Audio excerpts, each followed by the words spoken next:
Hey, welcome back to another episode of the Educational AD Podcast. We'll be right back with today's guest, but let's give a quick shout out to our podcast partners, the Florida Coaches Coalition, We Coach, and the Global Community of Women in High School Sports. Three great organizations that you should really check out. And now, don't fast forward. Please stay with us for our shout out to our podcast sponsors. It'll only take about 3 minutes. We'll be right back. We want to say thanks to Sideline Interactive's indoor score tables and video boards. Go to sidelineinteractive.com and check out their products. Schedule a live web demo and see their tables and their boards in action. Sideline Interactive's products not only generate income for your department, but they also create the ultimate game day experience for your student athletes. Go to sidelineinteractive.com. Check them out today. We also want to thank Wall of Fame by Vital Signs. The Wall of Fame is an interactive touchscreen video console that highlights your school's top performers, both past and present, in athletics, academics, and the arts. But Wall of Fame is so much more than that. It's an extensive content program that helps you to tell more compelling stories that will better engage your audience. Go to vitalsignswalloffame.com and check out their products. And when you're ready to buy, go to vitalsignswalloffame.com/Jake for a 5% discount. That's vitalsignswalloffame.com/Jake. We also want to say thanks to Hometown Ticketing, the leading digital ticketing provider to schools and colleges. Go to hometownticketing.com. They are going to show you how to sell tickets online for all your events, not just sports, but school plays, school concerts, even graduation. At the same time, you're going to have a dedicated client success manager that's providing hands-on support every step of the way. That's every step of the way. Go to hometownticketing.com for more information. Simple and easy online ticketing. We also want to say thanks to Gipper. Go to Gipper.com and see how athletic directors are creating world-class marketing content for their school's social media channels. You can do it in seconds, and you don't need any design experience. Use our podcast code ADPOD10 and get 10% off. That's Gipper.com. Create custom content for your school's social media channel. We also want to thank Huddle. Go to Huddle.com and change the way you see the game. Huddle is going to provide your coaches, your teams, your athletes the tools that they need to play at the highest level. It's going to be a professional-grade solution to the challenges that we all face as athletic administrators. Go to Huddle.com. We believe in sports, and teams believe in Huddle. Join the 6 million users and find out how to turn your school into a Huddle school. That's Huddle.com. We also want to thank Snap Mobile. Snap Mobile is the parent company for an entire suite of platforms designed to help you do your job better. Snap Store, Snap Manage, Snap Connect, and of course, Snap Raise, their fundraising platform. We use Snap Raise with great success, and they've helped schools just like yours raise over $700 million. They even have a program where you can get your funding before you actually start your fundraiser. Go to snapraise.com for more information. That's snapraise.com. We want to thank Final Forms for their support. Go to finalforms.com/Jake and prepare for your best season ever. Final Forms will help you with compliance, with risk reduction.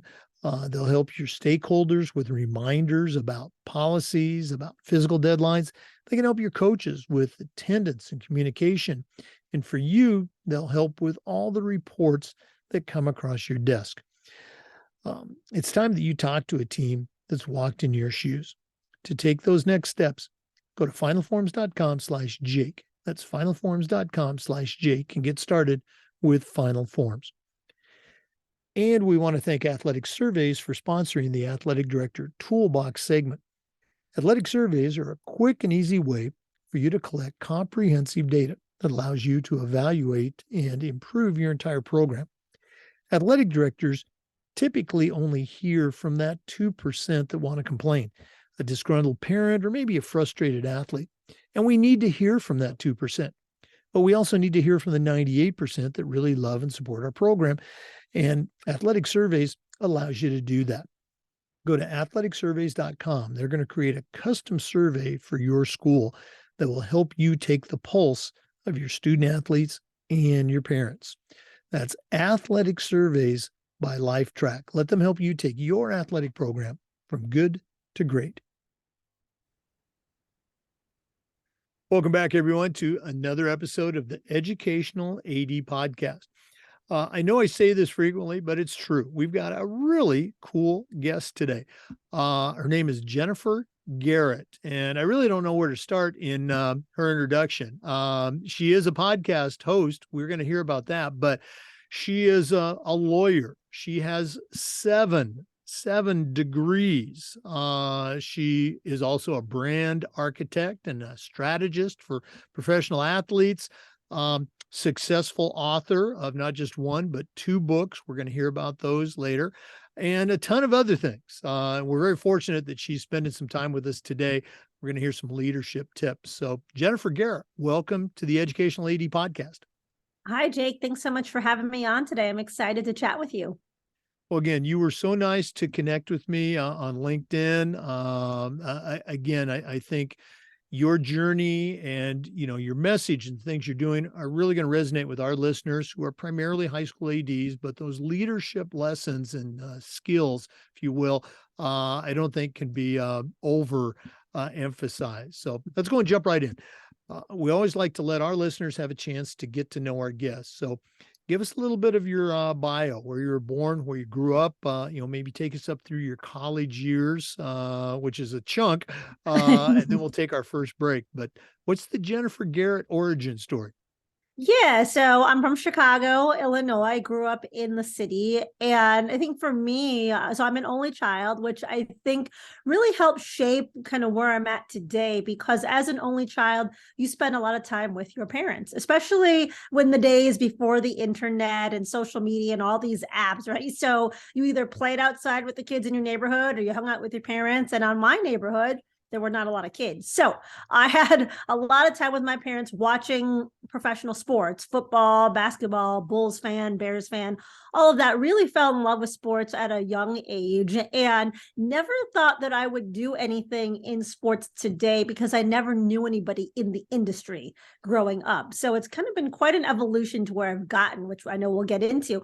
But for me, my dad was an engineer. And so I was really exposed to a lot of science, math, technology back at the time, which is different than today, concepts. And so I wanted to be an engineer just like my dad. And so that was my plan. I was always interested. I played sports in high school, but I was always that math, science, geeky kind of person too. And I really thought that's where my career was. My 2 undergraduate degrees are in engineering. And so I thought that, when I look at, it's funny how life takes you in different directions. And so I thought I was, going to go in the engineering path and go be, an engineering manager, become a CEO of a Fortune 500 company. And we'll transition on how the path changed. But that's a little bit about me.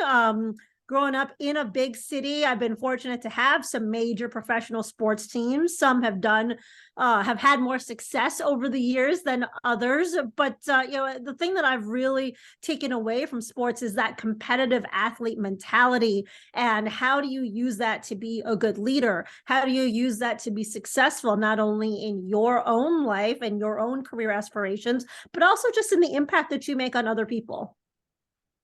Yeah, and that's one of the things that I noticed right away, looking at your website and digging into your book is, and some people do this in a corny way, but yours just really seemed to touch home the sports metaphors. And again, that the name of your first book, Move the Ball, and now your second book, Dominate the Game.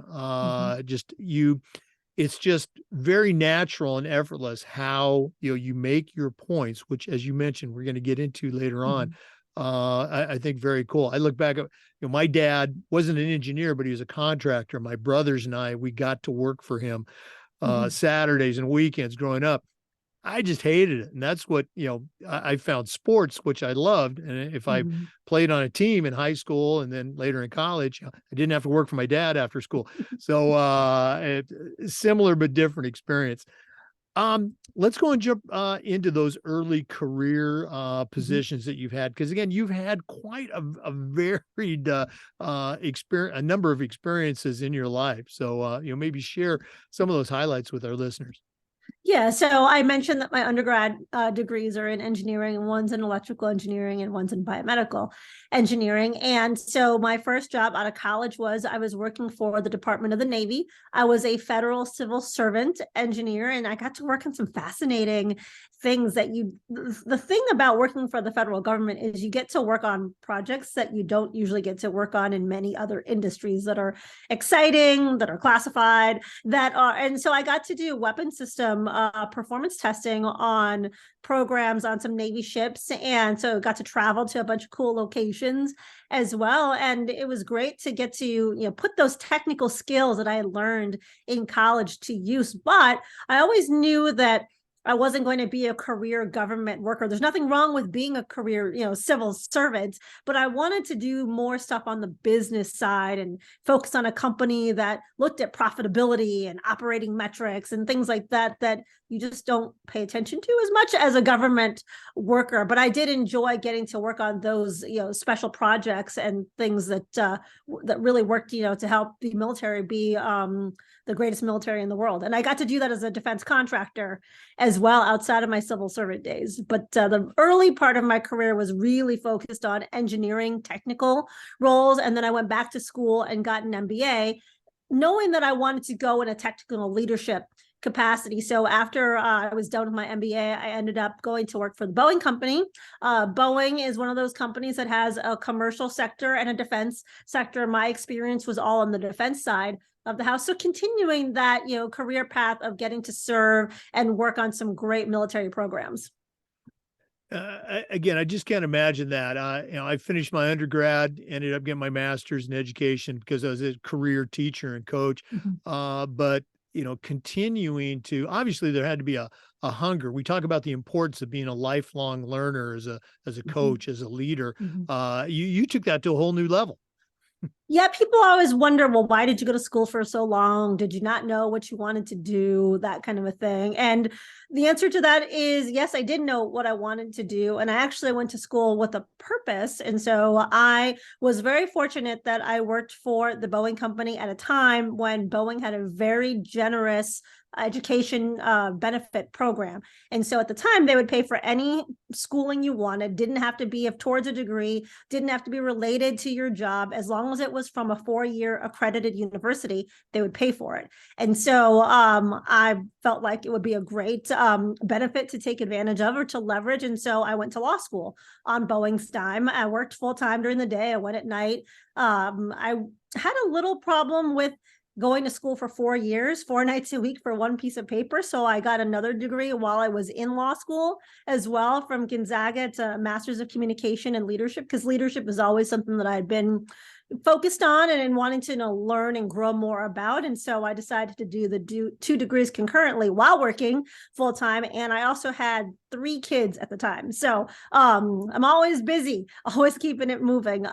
But then after that, I worked for General Electric that also had a very robust education program. And so they paid for the 2 advanced legal degrees that I had. So because I had these benefits available, I saw an opportunity and I decided to capitalize on that and get some more formal education and not have to pay for it. So that's really why I did it. The other reason too, I love to learn. I love academia. I do not think you have to be in a formal academic setting to learn and to grow, but that's just a space that I really enjoyed. So I didn't mind doing all of the academic curriculum and the homework and the studying and the tests and stuff, because that was a space that I enjoyed. But we should always be learning every single day, whether you're going to school for a degree or you're just getting on the job training or reading development books or whatever it is. We should always look at what can we learn each day and take away something.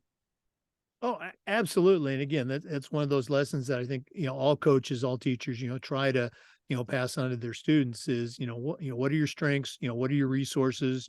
Use those, take advantage of them to the greatest ability possible. And you certainly did that with those educational benefits, plus your own drive to just learn more. Very cool. Yeah. For our listeners, our guest today is Jennifer Garrett. You heard a little bit about her early background with 7 degrees. We're going to hear a lot more. She's a successful author, podcast host, entrepreneur, and brand architect. And we're going to talk about branding here in one of our segments. Please stay with us. We're going to take our first break. This is the Educational AD Podcast. We want to say thanks to Sideline Interactive for their support of the podcast. Go to sidelineinteractive.com. Check out their indoor score tables and video boards. You've heard me say one of the best purchases I ever made as an athletic director was our Sideline Interactive score table.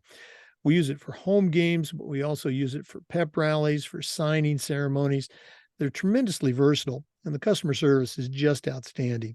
Go to sidelineinteractive.com. Schedule a live web demo. That's sidelineinteractive.com.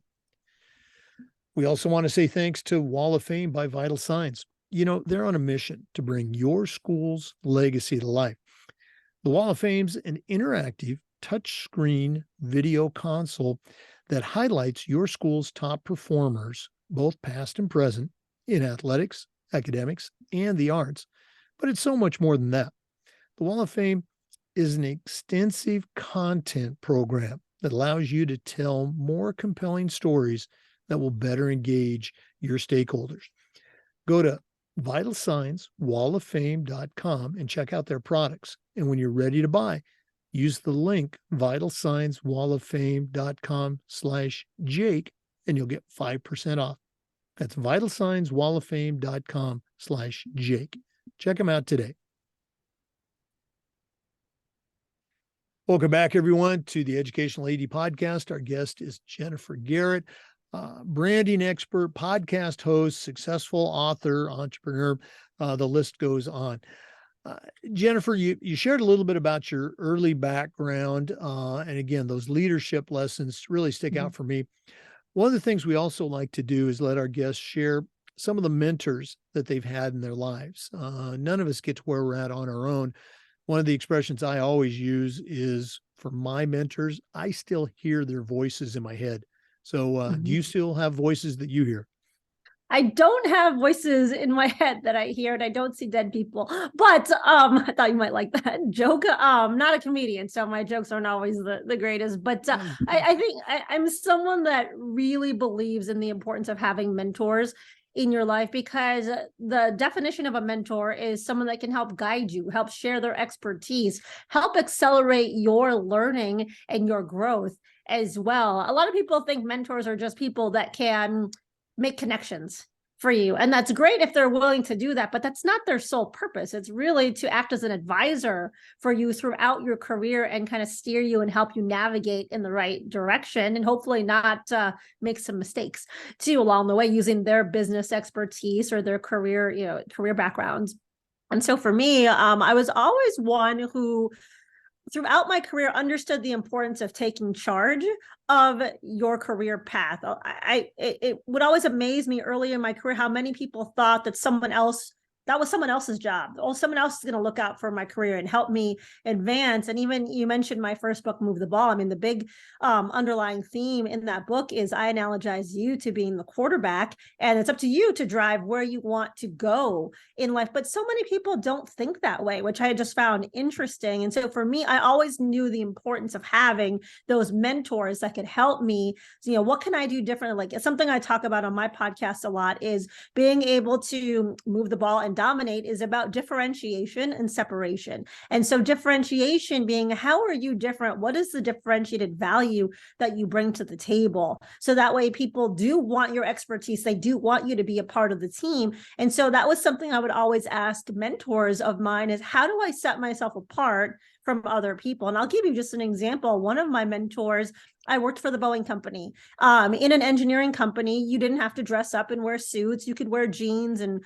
polo shirt or be casual. And a mentor of mine said, I want you to always dress up, even on Fridays. And I'm like, Fridays is casual Friday. Why would I want to dress up? And he said, because nobody else does it. And that way people are seeing that you take your job seriously, you're a professional, even when you have the opportunity to dress down and, be like everybody else, then you don't stand out. And it's about the perception that others have of you, right? So if they perceive you are, wearing, I wasn't always wearing a business suit, but I was dressed up, then that's one way that you're visually setting yourself apart. And we all know that your brand, and we'll talk about branding, the brand that you give off, the impressions that people have of you, they will lead to business opportunities, or they could prevent you from having opportunities to advance, right? So for me, that was one thing that a mentor told me early on. And then whenever I had project successes, or I might have a visitor from a senior leader within the company, I would ask my mentor, like, what kind of things I want to send a follow-up note? What should I say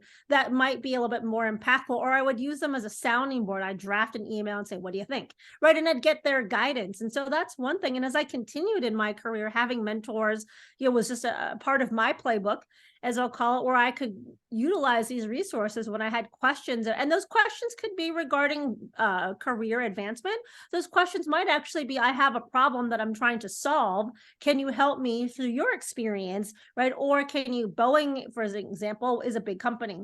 And so I was trying to connect with other parts of the business to do some creative opportunities we're looking at pursuing. And so I didn't have connections there. So that in those circumstances, I might ask a mentor, hey, do you know somebody that has experience in X, Y, and Z? I'm looking to find that. Could you connect me with another leader within the company as well? But it wasn't for, can you help me advance? It was, I have a problem I'm trying to solve. I'm looking for your help in your network to solve that problem. So mentorship is not all about what can you do for me in my career, right? It's about how can you help me bring more value to the table, whether that's solving a problem, creating an opportunity, forging a new relationship, whatever. And so one of my mentors was actually the CEO of Boeing at the time too. So for me, my goal was find people that I respected, find people that have done great things in their career who I aspired to be like. And those were the mentors that I looked for. Personality had to fit too, right? But it's important to find people that are not just one level above you, but people that have really been successful. So they have that expertise and can give you that guidance that you're looking for. Yeah. Your comment earlier about, dressing up, I think leads very easily into our next topic here. You're you bill yourself as a branding architect and strategist. Nowadays, high school athletic directors, one of the jobs that's been created involves branding and showcasing their student athletes, their teams, their coaches, their programs. So what are some techniques or some whys so one of our listeners can embrace the importance of branding to have a successful experience for their student athletes in their program? Any advice?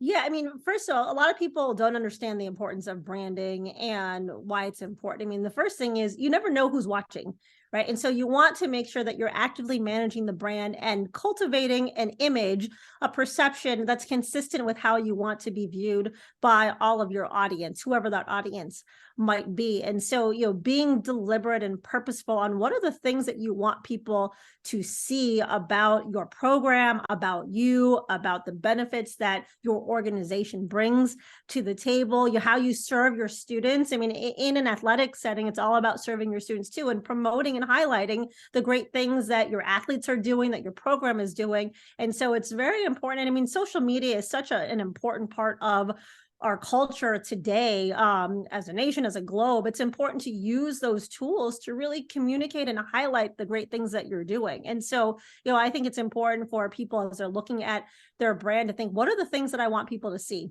about the program? And obviously in an athletic setting, you want to highlight your athletes, right? But what else are you doing that could be important? Are you serving the community? As an example, do you have other programs that you're doing? How are you giving back to the school? So those are things that you also want to be leveraging into your branding strategy to communicate the value that you as an AD, that you as a high school, that you as a program bring to the table. And so I think it's important to take an active role instead of just, oh, I took this picture today, let me post it, right? Like, be more strategic, be more intentional with what you're putting out into the digital space, because you don't know who's looking. And the other thing too is, I mean, obviously there's going to be parents and there's people in the community looking, but you don't know who else is observing what's going on into the digital space. And that can lead to other opportunities, depending on where you're at in the country. I mean, NIL is a big thing nowadays, and some states allow it at the high school level, some states do not.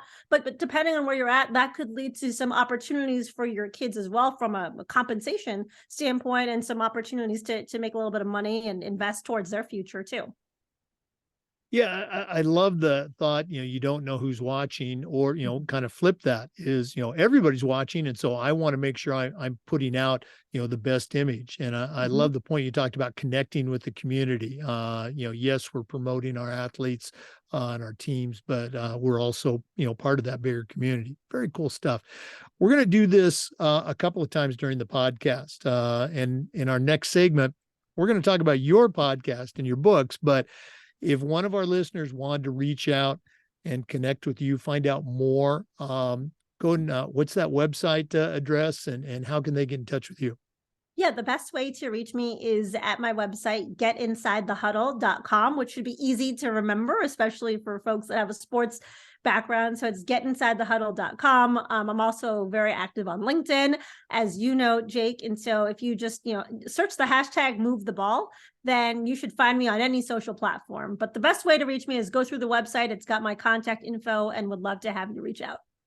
As a longtime football coach, I love that name, getinsidethehuddle.com. We're visiting today with Jennifer Garrett, entrepreneur, podcast host, successful author, branding expert. We're going to find out a lot more about those things when we come back. This is the Educational AD Podcast. We want to say thanks to Gipper for their support of the podcast.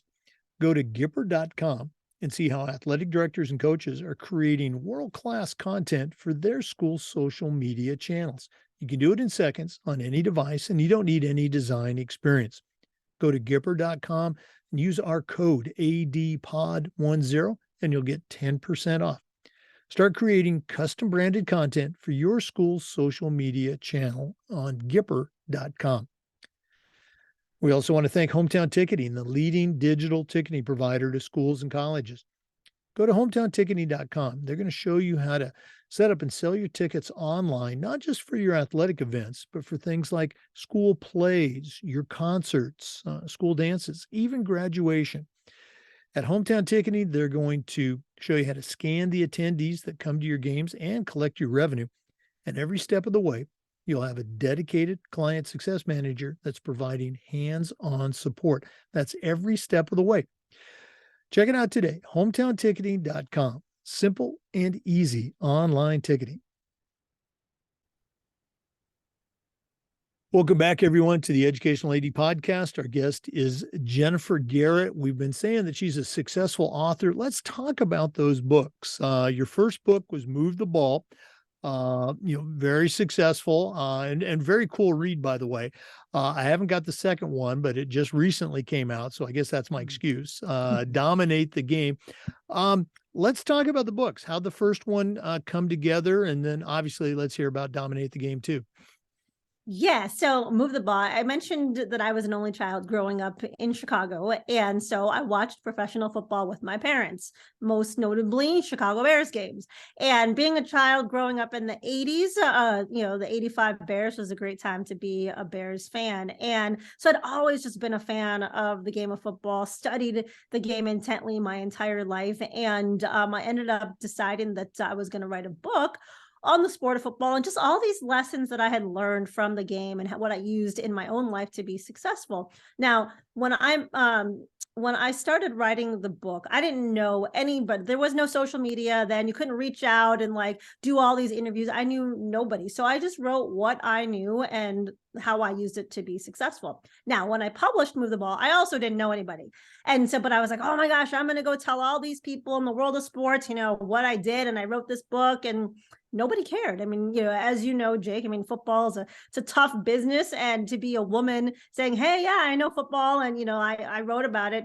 wasn't really well received. People were not rude to me, but nobody really cared. Every event that I would go to so many events just to meet people and let them know. And they're like, okay, well, yeah, that's great. Good for you. Right. And so very not rude, but you could tell there was a dismissive tone or lack of interest. Whereas in the corporate world, because I had these business successes, people were like, oh yeah, Jen, tell us, well, what did you write? I got to do a lot of speaking events, but I always wanted to make an impact in football. And so for me, I use social media quite a bit as a networking tool, not just LinkedIn, but other platforms as well. And so, I was continuing to try to network with people. And over time, I ended up getting people to give me a shot and listen. And I would send the book out. And there were people that, had built successful sports careers that I'm very thankful for, were willing to have a conversation and genuinely cared about what I had to say. And so those people, how football is, it's a small world. And so they helped,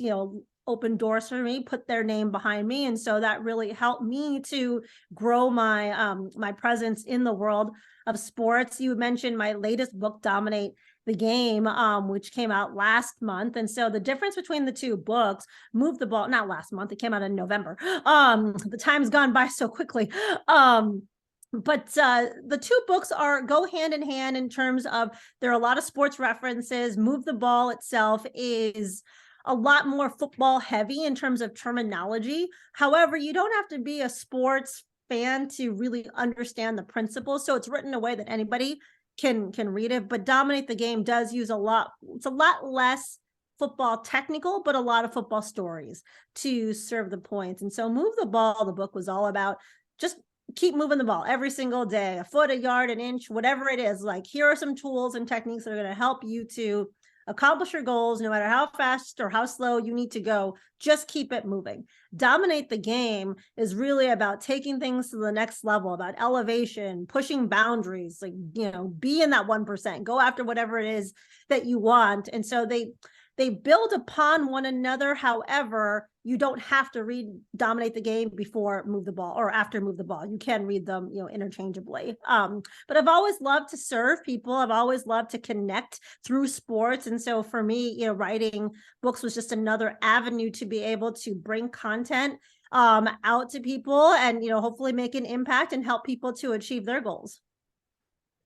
Yeah. Again, it's not rocket science, but at the same time, to have it presented in the format that you did in Move the Ball, it's just like, wow, this is it's Captain Obvious, but it's surprising how many people, whether it's a high school kid or a young teacher coach or a cranky old guy like me, sometimes you just don't see it yourself, and you need a book, a guide to point it out for you. What was some of the early feedback that you got, once the book started to come out and gain some traction? That had to be gratifying.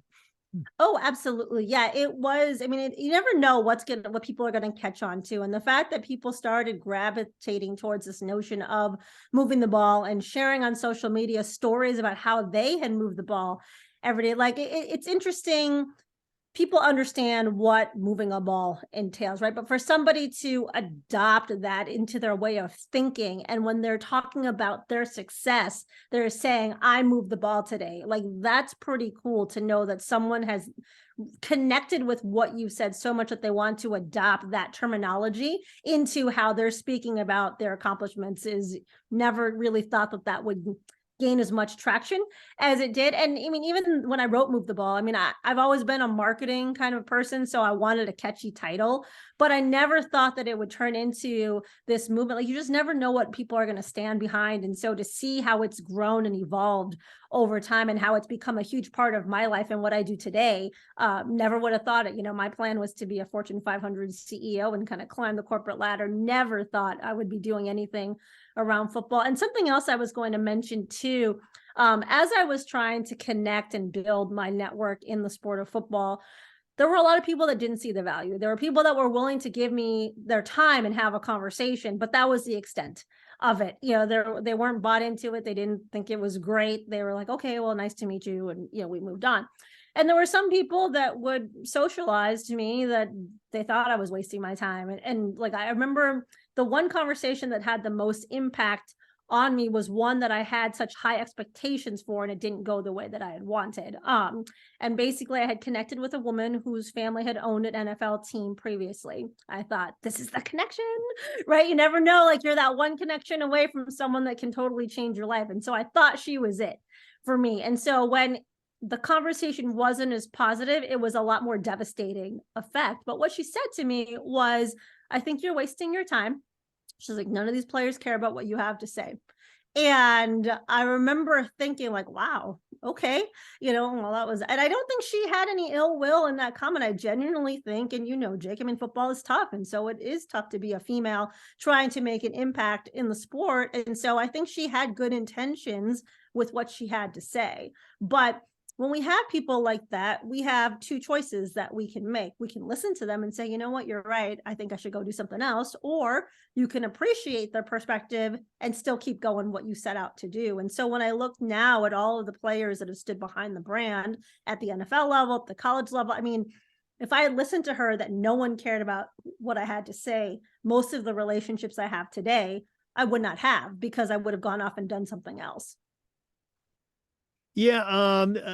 Again, it's always tricky, and you talked about, being one connection away, and I've had similar experiences, in talking with, say, a football coach, or let's say a college AD, or maybe somebody, with the NFL, and, you're thinking to yourself, at least I was, boy, this could lead to something. And in a couple cases, it led to, more relationships, but, nobody was saying, all right, Jake, we'd like you to coach, the Chicago Bears, or whatever the heck it was.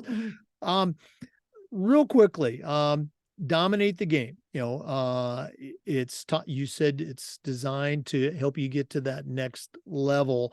What was I know I'm putting you on the spot here. What's your favorite part, or that one nugget that, for somebody who doesn't have the book, what would you like to share to make them go out right now and order that book?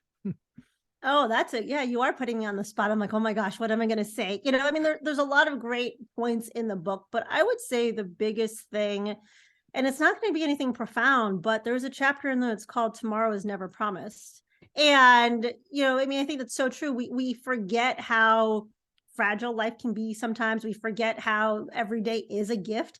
And, I share in the book about how my dad passed away very unexpectedly, and then how that changed my trajectory into what I'm doing today. But, we recently had the school shooting at Michigan State University. My daughter is a student there, and she knew two of the victims who were killed. She was also barricaded on campus for 4 hours while the police looked for the active shooter. So like, those events really make you pause and think about just how tomorrow isn't promised. And so am I doing the right things today so that I can live a fulfilling life, and spending time on the things that matter to me, spending time with the people that matter to me. And that's really what Dominate the Game is about. It's like, dominate in your life and the things that you want to do, whether it's not all about career, it's the entire picture, right? It's, making sure, like, I'm, as an entrepreneur, I mean, I work all the time, but at the same time, I set boundaries and I make sure that I'm prioritizing my family and that I'm doing things because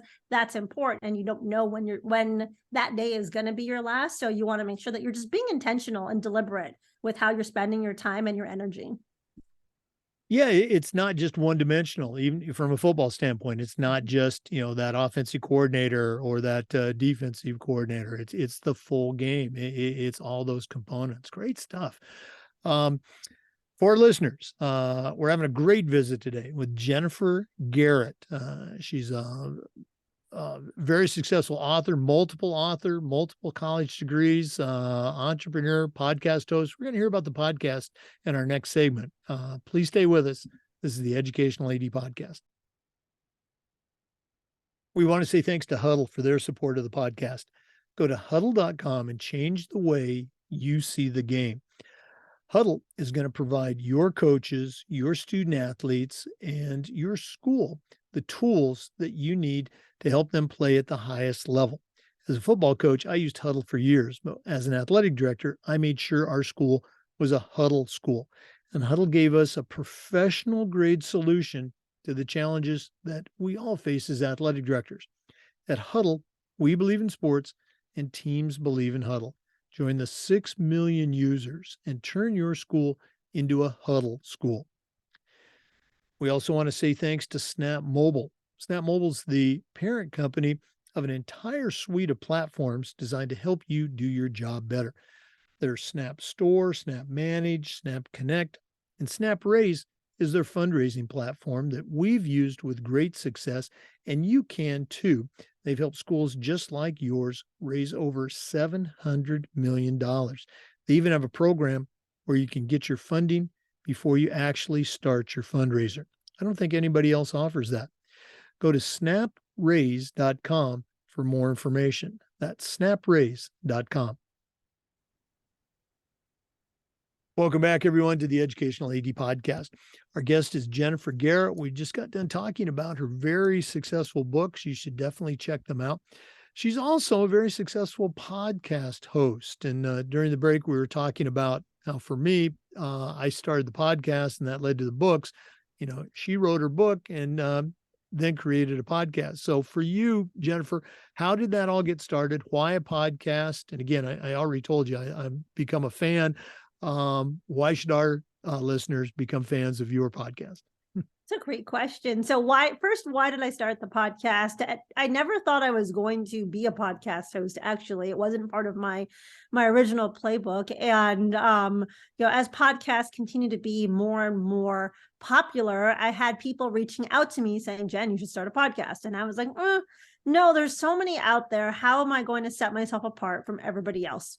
And so I initially shied away from it. And over time, people again would approach me about doing it. I said, you know what, let's give it a go and see where the journey takes me. And so it was a no-brainer in terms of the name of the podcast. I had the book Move the Ball, so it made sense to use that for the title of the podcast. But that was really what the podcast was about too, was helping people to move the ball and be successful in business, help them better manage their brands, and also look at how you take the competitive athlete mentality and apply that beyond the football context. Most of my guests are pro football players, but there are some other pro athletes as well. But how do you take that and use it outside of sports to be successful? So that was kind of the focus of the show, and I decided to try it out, and here we are. We're in season 4, over 250 episodes later, so I think I must be doing something right. But it's been such a great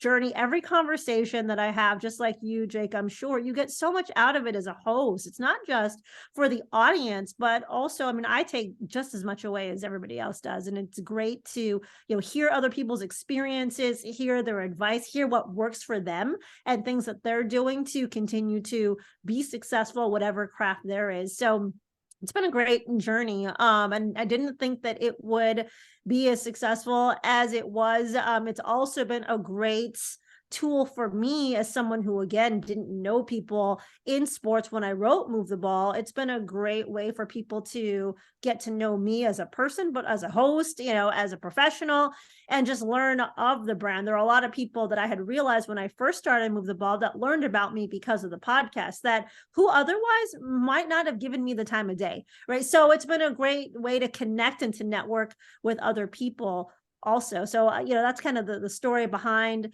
the podcast. I've had some great guests on the show. Being from Chicago, I talked about the Bears and the Bulls. I've had Mike Ditka on the show. Bill Cartwright, 5-time NBA champ and former Bulls head coach, has been on the show. So, that's just been awesome to hear perspectives from people that I watched as a kid, never ever thought that I would know them, and, to become friends with them, and, to text them whenever I need to. I don't text them that often, but, just like, it's not something that I ever thought would have been in my future. So it is so interesting where the journey can take you, how technology also can help you connect with people across the globe who you might not ever have met, and social media is a big part of that too. And we talk about branding earlier.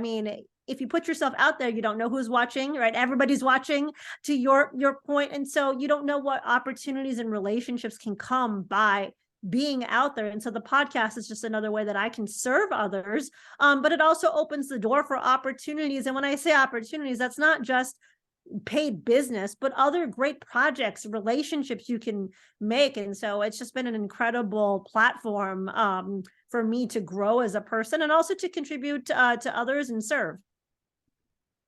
Yeah, you touched on a couple of great points. I was asked, and it's funny. I have friends, and colleagues in coaching and AD. When they had heard I had started a podcast, they literally fell off their chair because I was one of those. Nah, I'm not a podcast guy, and they would try to turn me on to different ones. But I was fortunate enough to be asked to appear on another athletic director related podcast. It's called Hanging with the ADs. We had done some stuff with our state association that was successful, and it was so much fun to talk about your school, talk about your teams, talk about yourself. And at the time, I was going to become the president of our state AD association. It was kind of my turn. If you hang around long enough, it becomes your turn to be president. So I was thinking I could do this for our state, our Florida athletic directors, and let them, share their story. And that's how it all started out. And then I got a call from an AD in Nebraska, a friend of mine. He said, "Hey, Jake, I've been listening to the podcast," which just floored me. Can I be a guest? And so, we kind of went from there, and you talked about it. The people that you meet because of that, it's just been incredible. I enjoy doing it. I enjoy sharing the stories.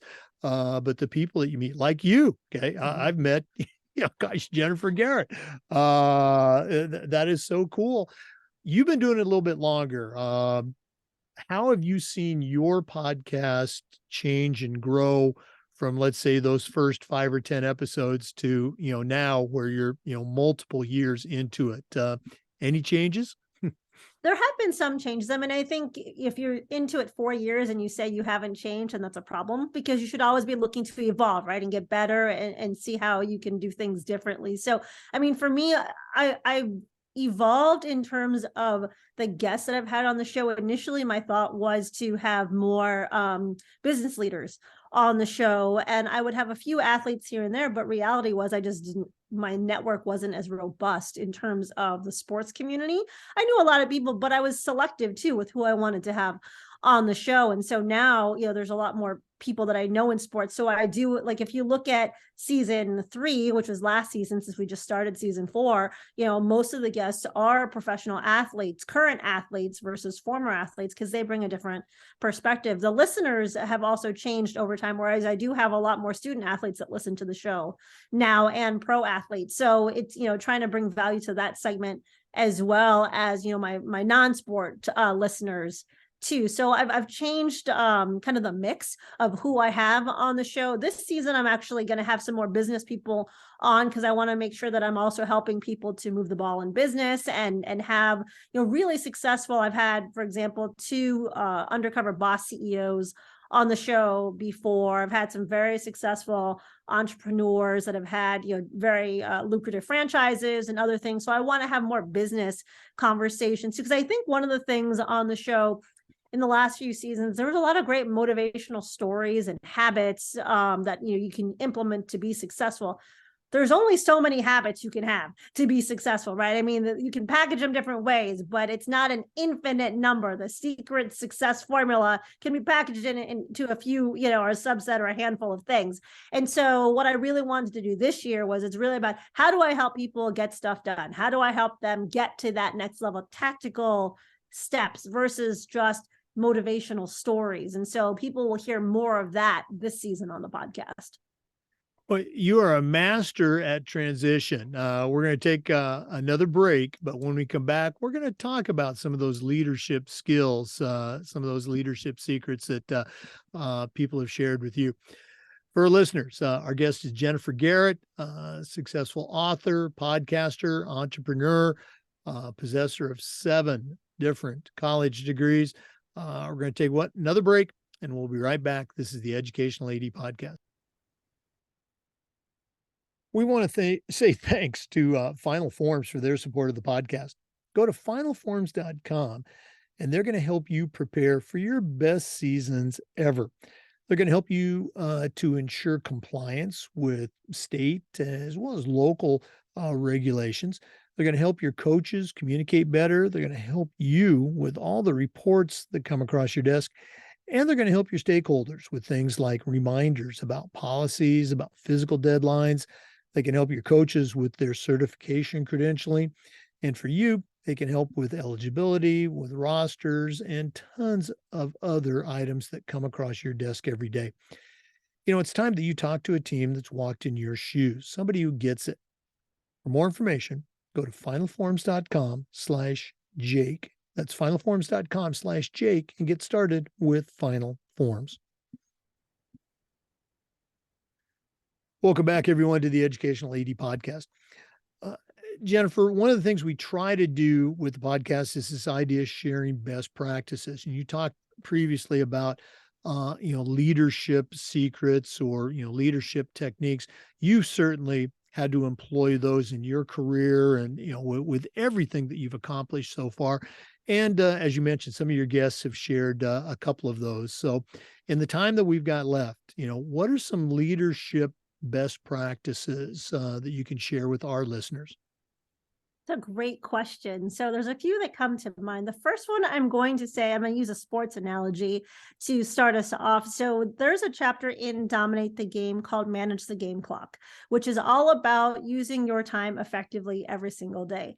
As a leader, I think we get that. We want to be most productive stuff. But as a leader, it's important to make sure that you are also, when it comes to your teams, making sure that they're spending their time on the right things to achieve whatever objectives it is that you're looking to do for your organization. So you can help drive that in terms of, the meetings that you put on the calendar, for example, the things that you task or you delegate your employees or your team to do. Are those the right things? And as a leader, I think it's important to set the tone and make sure that you are driving the right priorities, but also are you ensuring that you have a culture where your teammates can bring things up and say, hey, I think we should be spending time on that. Like they feel comfortable in pushing back in a healthy manner because those might not be the priorities. So as a leader, it's important to make sure that you're facilitating a culture that allows your organization to manage their game clock effectively and make sure you're focused on the right things to be most productive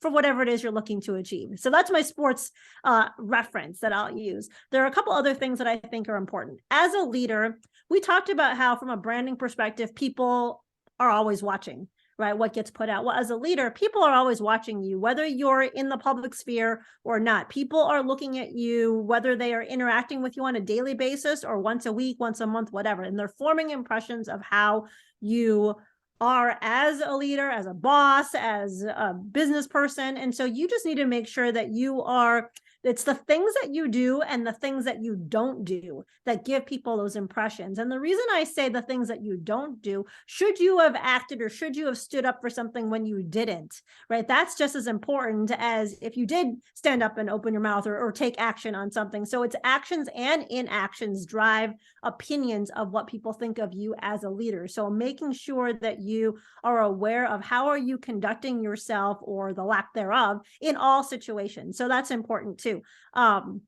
Also, as a leader, I think the energy that you give off is super important. So people tend to always, when things are great, people are positive, they're upbeat, they're projecting a positive environment onto others. But what about when things aren't so great? How are you acting in times of adversity or uncertainty or challenge? That's when a leader really shows their true skill set, is when things aren't going right. So making sure that you're always being aware of how you're coming across in every setting, right? And projecting energy and the vibe that you want people to take away, because that's very infectious. And if you think about, if you walk into a room and you have one frumpy person, that just drags down so much energy, right? And the vibe of the room. But if you're the leader, like people are looking to you for your guidance. And so we all have bad days. We're all human, things happen. But as a leader, you have to check yourself and just make sure like you handle those negative emotions in private.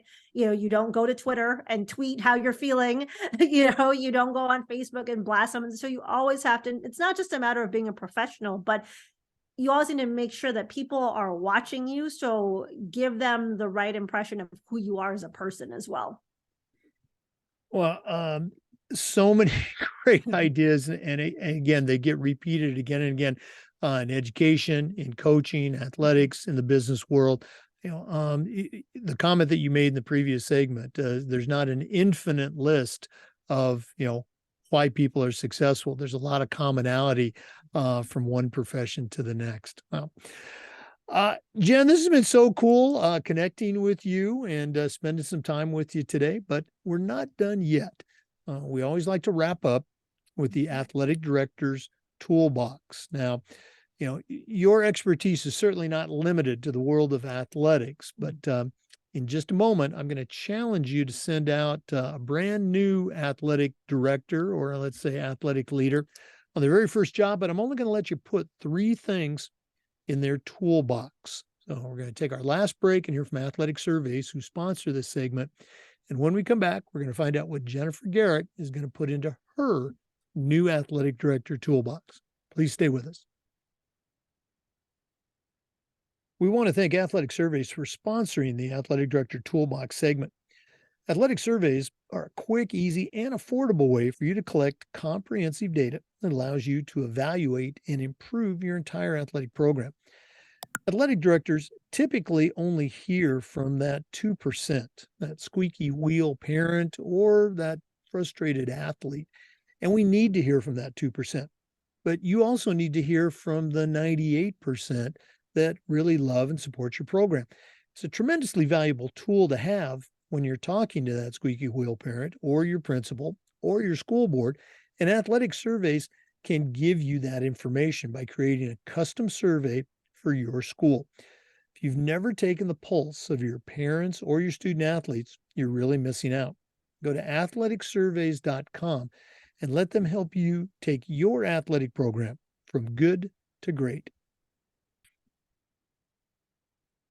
Well, it's that time of the podcast. We have been visiting with Jennifer Garrett, successful author, multiple college degrees, a podcaster, an entrepreneur, and it's just been wonderful. But right now, I'm going to challenge you, Jennifer, to send out a brand new athletic director on their very first job. But I'm only going to let you put 3 items in their toolbox. What 3 tools are going to go into Jennifer Garrett's athletic director toolbox? A great question. So the first one is going to be a day planner of some sorts. And the reason for that is because organization preparation is so important to being effective and to manage that game clock, at its most effective, in the most effective way. So I think it's important to have a day planner, because then you can schedule out the activities and prioritize your days according to those priorities, because there's so many demands for our time. So being focused in a world full of all kinds of distractions is really a competitive advantage. And having that day planner is one, and sticking to the things that you have scheduled to do for each and every day is important. So that would be the first one. The second one is, I think it's important to learn from those who have done it well before you and who are doing it well already. So I would say whatever material you can consume, whether it's through social media, a podcast, or something like that, you need to build into your playbook time to learn from those who are doing it effectively. What are they doing that is great? What best practices can you take away from them? So we talked about lifelong learning. Like, you need to know, to be a good AD, you need to know what does it mean to be a good AD, and how do the ones that are great at it doing it, so you can adopt those practices into your own playbook. So that's number 2.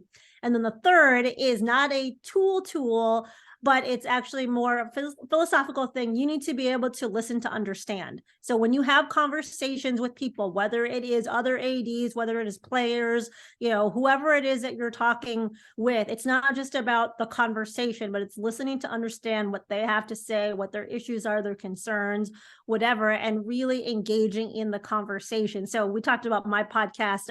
My very first guest for season 4 of the show was Chris Leak, Florida quarterback, who, they took him to the 2006 national championship. And so Chris and I talked about listening to understand on the show. So that's been top of mind for me, because I think it's so important. There are people that just listen to respond.